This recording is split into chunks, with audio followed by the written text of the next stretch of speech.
প্রিয় শিক্ষার্থীরা, তোমাদের আজকের উচ্চ মাধ্যমিক পদার্থবিজ্ঞান প্রথম বর্ষের জন্য প্রযোজিত অধ্যায়ের দ্বিতীয় ভেক্টর চ্যাপ্টারে গাণিতিক সমস্যার সমাধান করব। গতদিন শেষে গাণিতিক সমস্যাটা আমি সমাধান করতে পারিনি, আজকের এই সমস্যাটা সমাধান করব।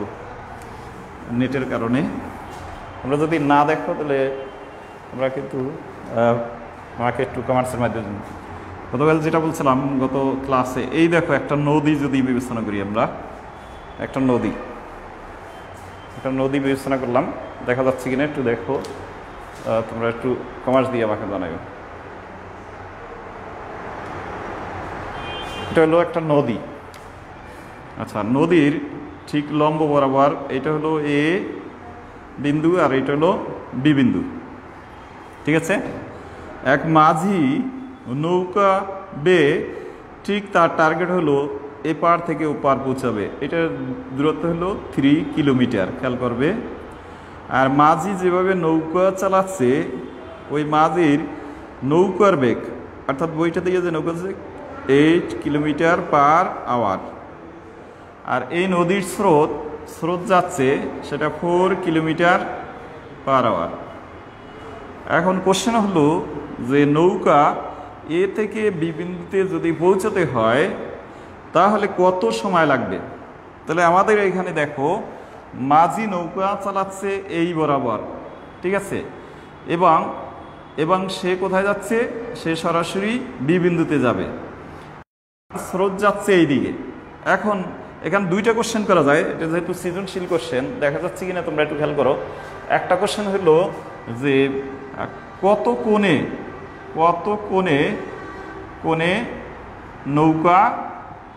নৌকা পাড়ি দিবে। আচ্ছা, কার সাথে কত কোণে সেটা কিন্তু উজ্জ্ব দেবে না, এটা একটা কোশ্চেন। কত কোণে নৌকা পাড়ি দেবে, কোশ্চেন হলো কত কোণে নৌকা পাড়ি দেবে। আচ্ছা, দ্বিতীয় হলো, এটা গয়ের, সবগুলো গয়ের কোশ্চেন তোমরা বুঝে নিও, এটা গয়ের কোশ্চেন, সবগুলো গয়ের। আমি গয়ের 1, 2 দিয়ে দিচ্ছি। আর 2 নম্বরে যদি বলে এই নৌকা কত কোণে পাড়ি দেবে, এখানে একটু কোশ্চেন থাকবে কত কোণে পাড়ি দিলে, তোমরা দেখ, দিলে বি বিন্দুতে পৌঁছাবে। একটা কোশ্চেন হয়ে গেল। আমি কিন্তু মুখে বলছি, এ থেকে বি হইল লম্ব বরাবর সোজা। এরপরে আর একটা কোশ্চেন হতে পারে যে তোমার এ থেকে বিতে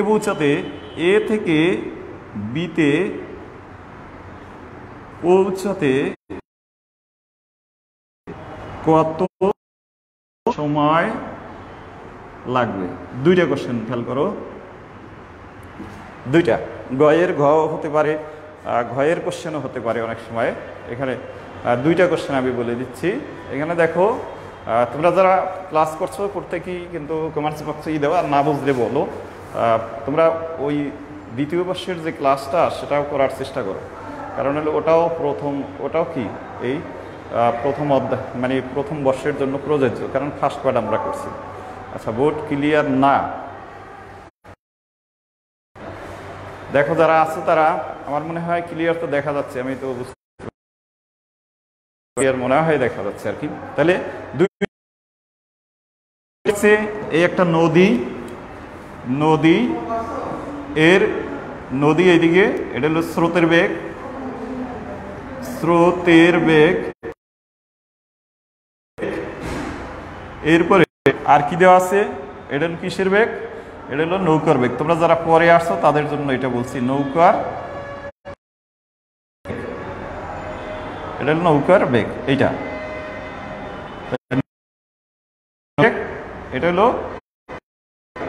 হলো স্রোতের বেগ, এটা স্রোতের বেগ। তাহলে কোশ্চেন হলো কত কোণে নৌকা পাড়ি দিলে বি বিন্দুতে পৌঁছাবে, এ থেকে বি বিন্দুতে পৌঁছাবে। আর একটা হলো এ থেকে বিতে পৌঁছাতে কত সময় লাগবে। আমরা দুইটা কোশ্চেনের সমাধান করব। প্রথম কত কোণে, কোনটা কিন্তু বলে নাই কার সাথে কোনটা সৃষ্টি করবে। তোমরা অবশ্যই বুঝে নেবে যে কোনটা সৃষ্টি করবে, এই যে নৌকা পাড়ি দিচ্ছে তার সাথে, অর্থাৎ নৌকার বেগের সাথে স্রোতের বেগ, এই বরাবর হলো কিসের বেগ, স্রোতের বেগ।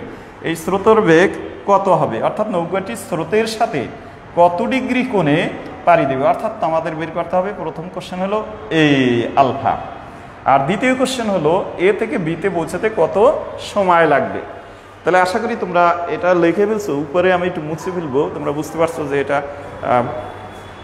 তাহলে আমরা যদি এইখানে একটু দিই, তোমরা সবগুলি দেখে ফেলছো, আমি পাশে করবো যেহেতু একটু পাশে চলে যাব, খেয়াল করো। তাহলে এইখানে যদি আমরা সমাধানটা এখানে করি, আমরা দেখো দেখা যাচ্ছে। তাহলে আমরা এখানে করব কত কোণে, কত কোণে। তাহলে আমরা এখানে দেখো এই যে স্রোত যাচ্ছে, এই স্রোত এই দিকে যাচ্ছে, আর তাহলে পাড়ি দিতে হবে এই বরাবর এই দিকে, অর্থাৎ এখানে যেতে হবে।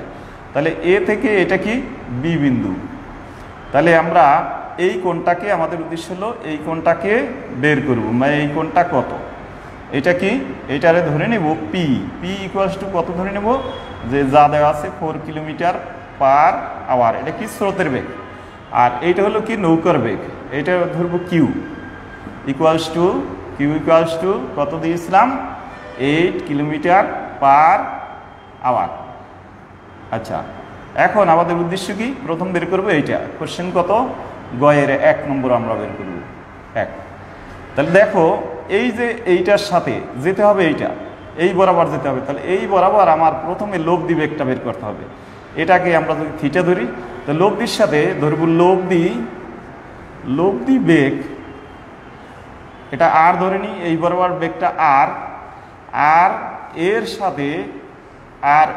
সাথে লব্ধি বেগ আর এর সাথে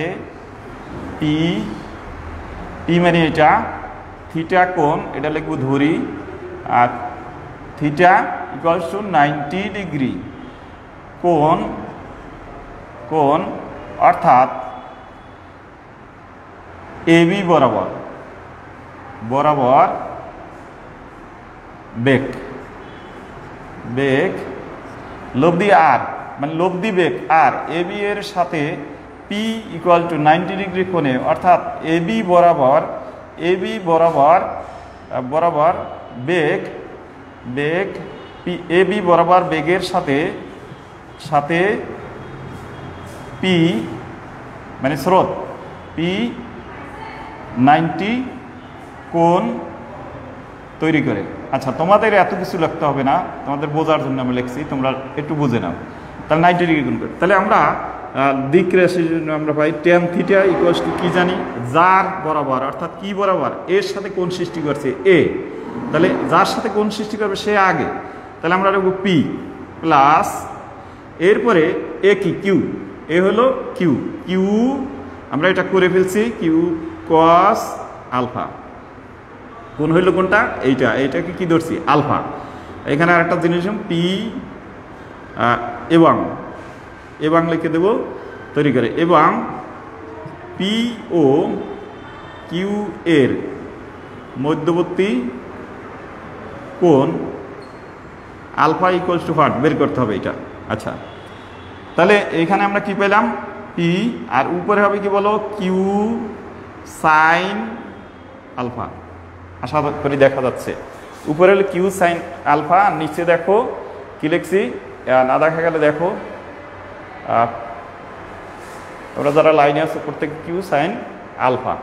তাহলে এইখানে যদি তুমি মান বসাও যে tan কত ডিগ্রি, tan থিটার মান কত 90, তাহলে এখানে কি হবে, পি এর মান কত 8, সরি পি এর মান হলো 4, P4 প্লাস কিউর মান হলো 8 cos আলফা, আর কিউ মানে কত 8 সাইন আলফা। তাহলে এখন খেয়াল করো এটার মান কত, এটা যদি আমরা ভাঙাই লিখি, দেখো এটা হয় সাইন 90 বাই cos 90, সাইন 90 মান কত, সাইন 90 হলো 1, cos 90 কত 0। তাহলে এটাকে আমরা কি লিখতে পারি, সাইন 90 বাই cos 90, এটাকে আমরা এভাবে লিখতে পারি, বুঝতে পারছো না? দেখো সাইন 90 বাই cos 90, সাইন 90 মানে 1, cos 90 মানে কি 0, এটা sine theta by cos theta লেখা যায়, তোমরা সবাই জানো। তাহলে এটা কি লেখা যায় 8 সাইন আলফা, নিচে হইলো 4 প্লাস 8 cos আলফা। এখন আর গুণন করো, তাহলে কত হয় দেখো, এইটা 0 হয়ে যায়, এখান থেকে 4 plus 8 cos alpha equals to 0। সুতরাং cos আলফা ইকুয়ালস টু কত হয় দেখো, একবার আমি লিখলাম আলফা ইকুয়াল টু সরাসরি যদি লেখো cos আলফা 8 cos আলফা রেখে দিলা ইকুয়ালস টু কত হলো -4।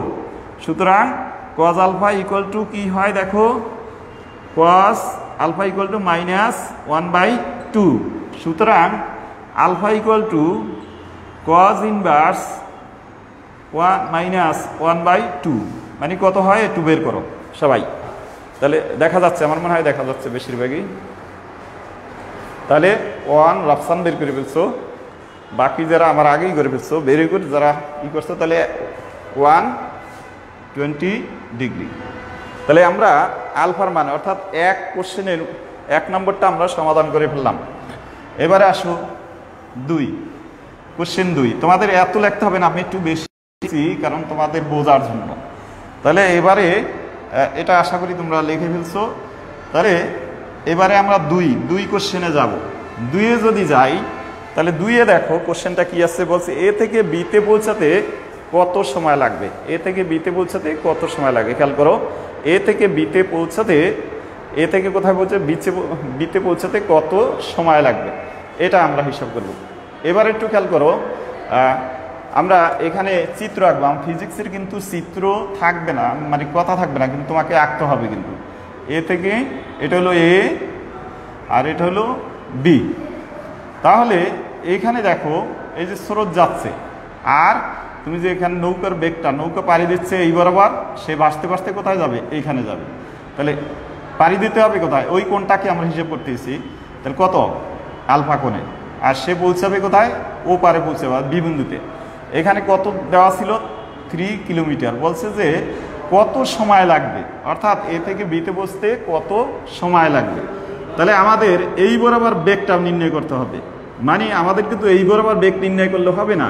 এই যে 8 কিলোমিটার পার আওয়ার, আর এইটা ছিল কত 4 কিলোমিটার পার আওয়ার। তাহলে আমাদের একটা জিনিস খেয়াল রাখতে হবে, যে বরাবর হিসাব করতে হবে ওই বরাবর কি চাচ্ছে। আমরা কিন্তু জানি এস ইকুয়াল টু ভিটি, এটা আমরা সবাই জানি। যেহেতু এস বের করতে বলছে টি বের করতে, তাহলে আমাদের টার্গেট হলো এস বাই ভি। এইটা টার্গেট করে আমরা অঙ্কটা করব। তাহলে এই বরাবর আমরা ভি, আমরা ওই মানে গতে পেয়েছি কিন্তু যে লব্ধি বেগ কি ধরছিলাম তোমাদের মনে আছে, লব্ধি বেগ আর ইকুয়ালস টু আমরা লিখতে পারি √/p² plus q² plus 2pq cos কত এবার আলফা। cos আলফার মান আমরা জেনে গেছি অলরেডি, cos আলফার মান আমরা জেনে গেছি। এবারে তোমরা মানটা বসাই দাও। cos আলফার মান 120, তাহলে তোমরা পুরো মানটা বসাই দাও। তাহলে p² কত পাও বলো, p মানে 8 whole square plus 4 whole square. p মানে এই যে p কোনটা ধরছি আমরা, মনে আছে তো, এটা ধরছি p আর এটা হলো q। তাহলে এটা p আর এটা p এটা q। তাহলে 4 হোল স্কয়ার প্লাস কত হবে 8 whole square plus 2 into p কত 4 ইন্টু q কত, আমরা এটা হিসাব করব 4 ইন্টু q কত বলো, q হলো 8 প্লাস cos আলফা মানি cos 120। এখন কত হয়, এখন তোমরা সবাই বের করে ফেলো এটা কত হয়। তাহলে আমরা এই মানটাকে আমরা বের করব, কত হয় একটু বের করো, দ্রুত বের করো। এখানে যদি আমরা হিসাব করে বের করো কত হয় তোমাদের, যাদের ক্যালকুলেটর 16 প্লাস 864 আর এইখানে কত মাইনাস, এটা হলো মাইনাস, যদি কাটা যায় এটা হলো -1/2, তাহলে কত এটা 32 -32 সম্ভবত দেখো।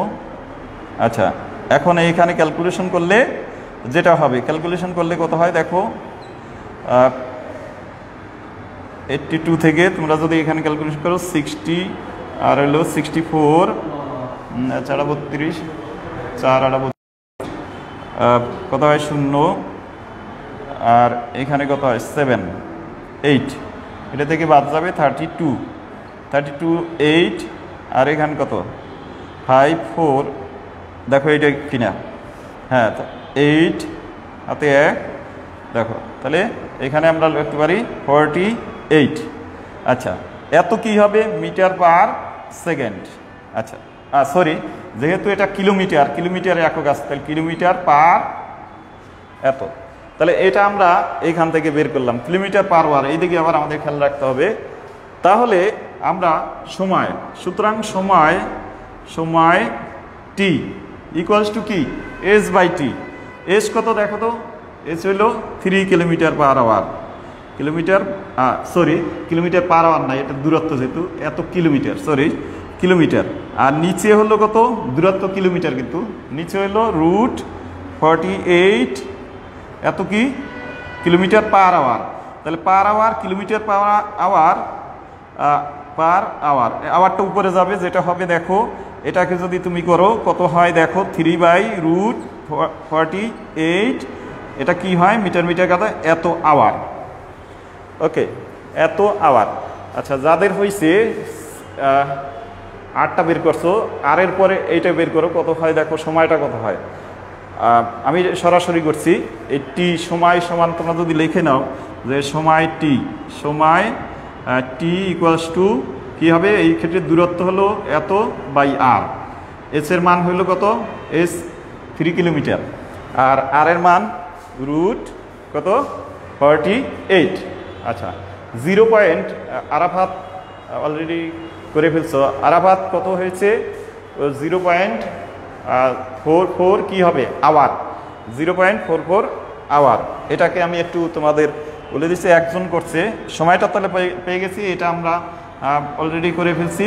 তাহলে সময়টা কত পেয়েছি, সময়টা একটু কনভার্ট করে নেবা 0.44 আওয়ার।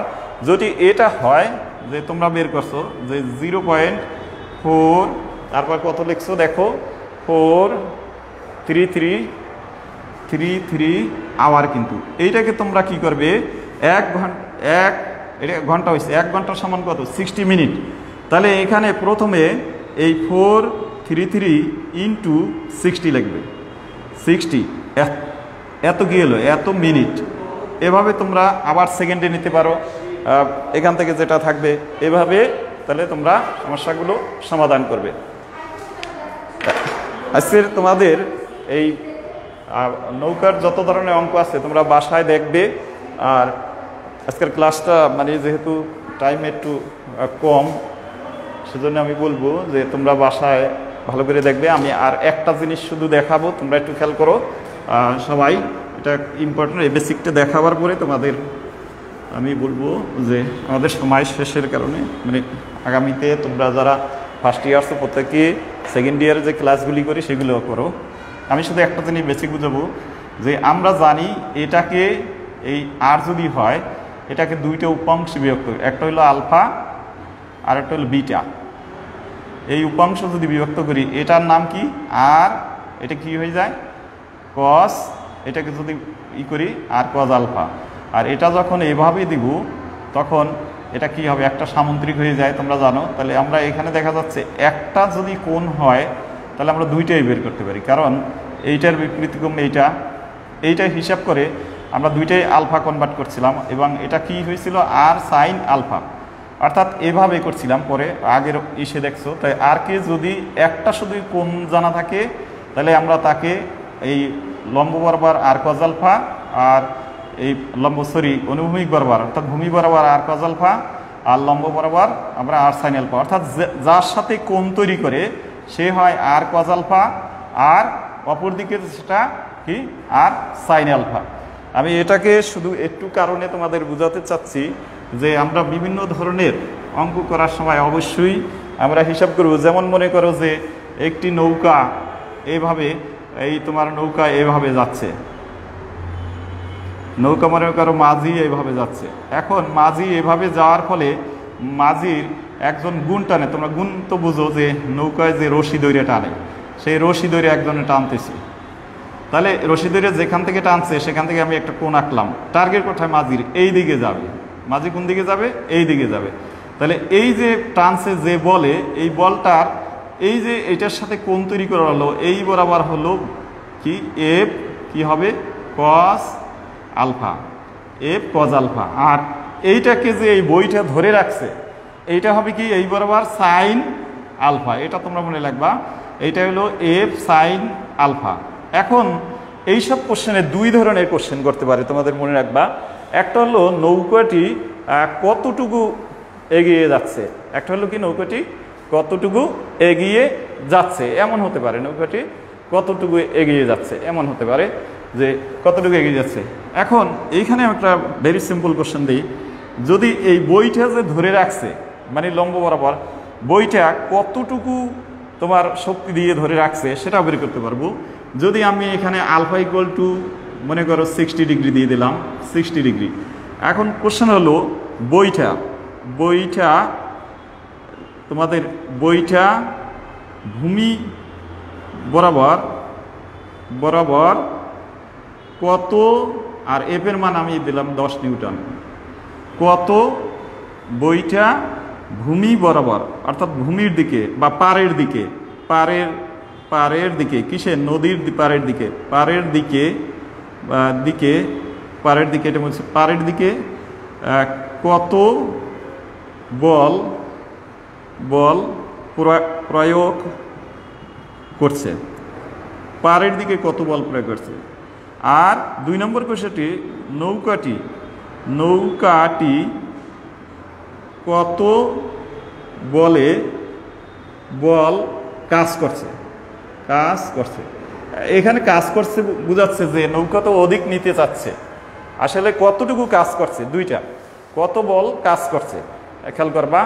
একটা হলো নৌকা কি কোশ্চেন করছি আমি একটু খেয়াল করবা, একটা হলো নৌকা এই যে বইটা পাড়ের দিকে কত বল প্রয়োগ করছে, মানে পাড়ে যাতে ভিড়ে না যায়, হ্যাঁ পাড়ের দিকে বা পাড়ের বিপরীত দিকে, এটা পাড়ের বিপরীত দিকে লিখতে পারো, বিপরীত দিকে, কারণ সে তো ধরে রাখছে তোমরা আশা করি বুঝতে পারছো আমি কি বুঝাতে চাচ্ছি। বিপরীত দিকে আমি যদি এটা দেই বিপরীত দিকে, অর্থাৎ সে যাতে পারে ভিড়ে না যায়, বিপরীত দিকে কত বল প্রয়োগ করছে আর নৌকাটি কত বল কাজ করতে মানে সামনে কত দিকে যাচ্ছে। এখন 1 নম্বরে কি হবে, তাহলে 1 নম্বর হবে তোমার F1 যদি দাও তাহলে হবে F sin, কারণ সে এটা ওই বরাবর F sin কত ডিগ্রি 60। আর 2 নম্বর হবে কি F2, এটা হলো কাজ করছে কতটুকু বল কাজ করছে, F cos কত হবে 60। এই দুইটা মান বসাইয়া F এর মান কত, তোমরা F এর মানটা বসাই দাও, F এর মান দেওয়া আছে 10 বসাই দিয়া তোমরা অঙ্কটা সম্পূর্ণ করতে পারবে।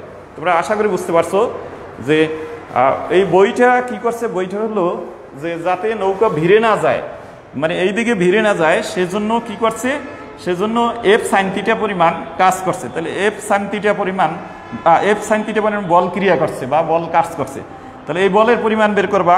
আর এখানে F2 কি, অর্থাৎ যে বলটা দিয়ে মানে কাজ হচ্ছে তার পরিমাণ F cos 60। এখানে একটা জিনিস মনে রাখবা, এই নৌকার এই গুণটা যত বড় হবে মানে যত বেশি হবে কোণের পরিমাণ ছোট হবে আর কাজের পরিমাণ বেশি বেড়ে যাবে। তাহলে আমরা অনেক সময় কোশ্চেন আসে যে গুণ যদি বেশি হয় বা তার যদি বেশি, এটা হলো একটা তার যেটা দিয়ে টানতেছে বা রশি, এই রশির দৈর্ঘ্য যদি বেশি হয় তাহলে কি করবে, বেশি পরিমাণ কাজ করবে, কিন্তু আর রশি যদি ছোট হয় কম পরিমাণ কাজ করবে। যাই হোক, এটা তোমরা ভালো করে বাসায় একটু বুঝো, আগামীকাল আমি বুঝিয়ে দিব। তোমরা সবাই সে পর্যন্ত সুস্থ থাকো, ভালো থাকো, সবাইকে থেকে ক্লাসে এই জন্য সবাইকে অভিনন্দন।